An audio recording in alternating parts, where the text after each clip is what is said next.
kumusta yung sinasabi niya i-evaluate po niya yung mga cabinet secretaries para mas maganda yung mga takbo na ngayon ng kanyang paglilingkod sa tao?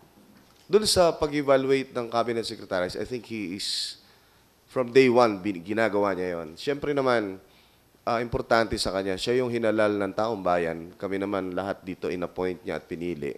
So he has every right to evaluate us and rate our performance.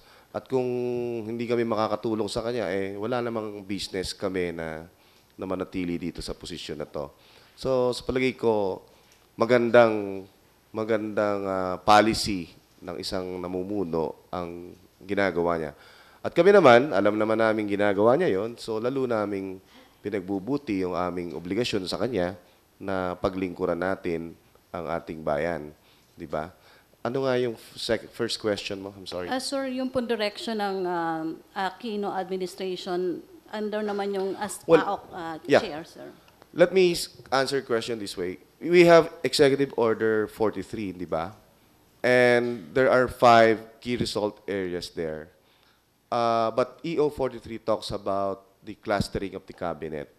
And that clustering of the cabinet is really based on the focus areas or key result areas where government will focus on. And these are human development, on economic development, on good governance and anti-corruption. The fourth is security, justice, and peace. And then the fifth is climate change. So those 5 subjects will indicate to you kung ano talaga yung importante sa bansa natin. And for instance, in human development, andito si Secretary Dinky Soliman, we're investing in our people, di ba? Ang investment natin is, yun nga, na tinatawag nating CCT. We want people to graduate from yung miserableng pamumuhay. Gusto nating makatulong via direct intervention ng gobyerno na makaangat sila ng unti-unti, hindi naman bigla sapagkat hindi naman natin kayang biglain yun. Nang sa gayon, mas maging productive sila at the end of the day. Kasi kailangan, ano ba ang resources ng isang bansa? Dalawa lang naman ang totoong resources ng bansa. Yung ating teritoryo, which is land, so therefore we're talking about natural resources. And then, the other more important resource is human resource. So, dito sa area na to, sa human resource, importante sa atin na lahat ng Pilipino maging masaya, magaling, at mag-enjoy ng good life. Eka nga, sana ma-achieve natin to by the end of our term. So, yun ang dulo na tinitingnan natin sa human development. Of course, kakibat nito yung economic development, di ba? So, yung 5 clusters na yon are magkakapatid, magkakamag-anak. Eka nga, hindi po pwede mag-exist yung isa ng without the other. So, kung meron tayong mga highly skilled, productive na mga mamamayan, malaki maitutulong nito sa ekonomiya ng ating bayan, di ba? Marami tayong maipoproduce ng mga entrepreneurs. Hindi na natin kailangan mga ibang bansa.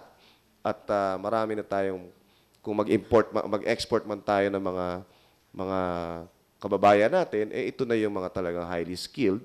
At yung mga highly skilled din, meron ding option na magstay dito sa bansa natin dahil hindi na nila kailangang lumipat dahil maganda na yung takbo natin. So maraming bagay yan. Of course, ang relasyon naman ng peace, di ba? Sino ba naman ang magninegosyo sa magulong lugar? So, syempre, iwas pusoy lahat doon sa isang. Kaya pinagbubuti rin natin yung peace process. At kakibat yan yung climate change na reality ngayon. Ayan, kung ano-anong nararanasan natin sa panahon. We're all under the weather. Kamukha ko ngayon, grabe ang sipon ko. So, ibig sabihin, hindi mo ma-predict, di ba? So, we have to do something on that. And the overarching key result area is really good governance pa rin. Lahat na yung 4 na binanggit ko, maisa sa katuparan lamang kung meron tayong good governance policy. At ang number 1 doon is clean government. Hindi ba? Dapat we have to strip off ourselves with any badges of corruption or or graft, to be more direct about it, di ba? So I think yun ang sense natin in the future, and this will go on till the end of our term, of the term of the president, not our term. Hindi namin alam hanggang kailan kami. Pero sir, after the president's announcement sa appointment ni Justice Conchita Carpio Morales, ano po ini-expect ng government and ng Malacanang na mangyayari dun sa tinatahak nating sinasabing tuwid na landas? Well, fair game, di ba? Fair game. Walang bahid ng anong bias towards anyone, kahit sino ka pa man, di ba? Yun ang importante na unang kwalifikasyon nung na-appoint natin na former justice and now ombudsman Conchita Morales, di ba?